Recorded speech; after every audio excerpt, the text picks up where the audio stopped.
Quelque chose à dire. Moi, je veux relayer la pensée forte de mes amis israéliens Mikado, Michel Warshawski, Amira Haas, Gideon Lévy, qui disent le gouvernement intérimaire israélien actuel ne veut pas la paix. Et c'est ça qui est grave, car s'il voulait la paix, il négocierait avec le Hamas facilement. Le Hamas serait tout disposé à revenir simplement aux frontières de 1967. Il l'a dit à des interlocuteurs nombreux. Mais les Israéliens n'ont pas d'intérêt réel pour la paix. Ils veulent garder les colonies, ils veulent garder l'occupation. C'est ça qui est contraire au droit international, aux conventions de Genève. Moi, je suis un défenseur acharné du droit international qui est bafoué par Israël, au point maintenant, après ce qui se passe à Gaza, de pouvoir être traité par des hauts fonctionnaires internationaux comme criminels de guerre. Cher Elias, laissez-moi rendre compte d'une chose simplement qui peut vous intéresser tous. À 3h30 de l'après-midi, j'avais au bout du fil Nasser, qui travaille dans le camp de Jalabia, qui était entouré d'enfants, beaucoup d'entre eux morts, qui me disait, je suis dans ma maison, j'ai 35 personnes dans ma cave, je suis allé, pendant la trêve, je suis allé chercher des tomates, j'en ai trouvé 5 à un prix exorbitant, je suis dans une situation épouvantable, faites tout pour qu'on arrête ce massacre. Rien d'autre ne compte actuellement. Il faut arrêter ce massacre. Et ce massacre ne fait que du mal à l'image d'Israël. Israël ne peut pas continuer à vivre avec cette image. Israël doit se rendre compte que son image est détériorée par ce type de situation. Quelles options ils avaient? Quelles options avait Israël? L'option est facile. L'option a été déclarée par Ehud Olmert lui-même. Écoutez-moi, je vous en prie. Ehud Olmert a expliqué que ce qu'il fallait, c'est 2 États.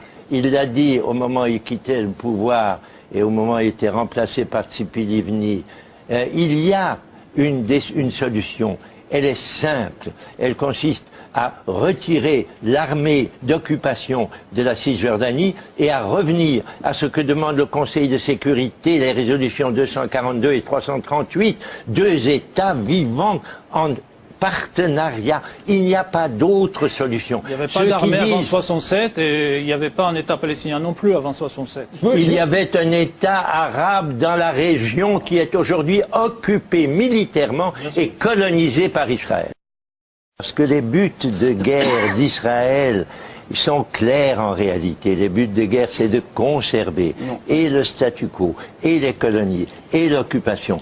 Et pour eux, ce qu'ils sont en train de faire, c'est de se donner l'image de gens qui défendent vraiment à fond la sécurité d'Israël, et ça leur permet de se faire élire en février. Mais ils ne veulent pas la paix. Il faut se le dire. Et les Israéliens qui la veulent, que nous connaissons, que nous aimons, vous et moi, et qui sont des gens merveilleux, qui continuent, Jeff Alper et les autres, à se battre pour aider à une rencontre. Mais ils sont minoritaires. Et ce que disait tout à l'heure, permettez-moi de terminer. Permettez-moi de terminer. Ce que disait notre ami l'Israélien Michaeli, et c'est malheureusement aussi vrai pour Israël. Il disait, chez les Palestiniens, c'est les plus durs qui l'emportent. Bien sûr, dans une situation où on est l'occupé, où on est le colonisé, bien sûr c'est les plus durs qui l'emportent. Mais ce qui est bien plus grave, c'est qu'en Israël, ce sont chaque fois les plus durs qui l'emportent. Et quand il y a enfin un rabbin qui voudrait aller un peu plus loin, on l'assassine. Les Israéliens ne veulent pas d'un partenaire avec lequel ils pourraient négocier. Ils veulent d'un partenaire qui n'a aucune force. C'est malheureusement le cas de là-bas. Un mot d'optimisme. Attention.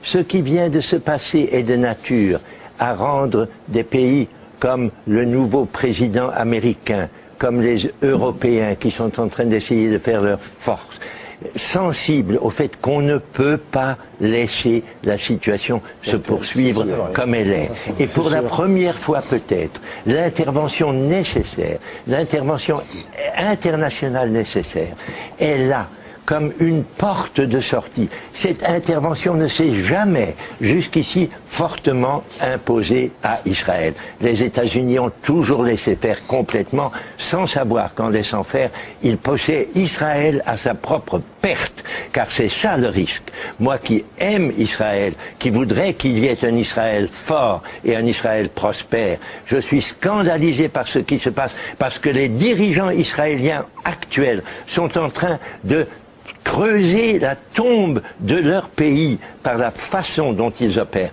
Mais par cette façon même, ils vont faire surgir, je l'espère, une volonté internationale de trouver un règlement au problème, et ce problème ne peut être résolu que par de fortes pressions internationales. Celles-ci vont peut-être venir dans quelques jours.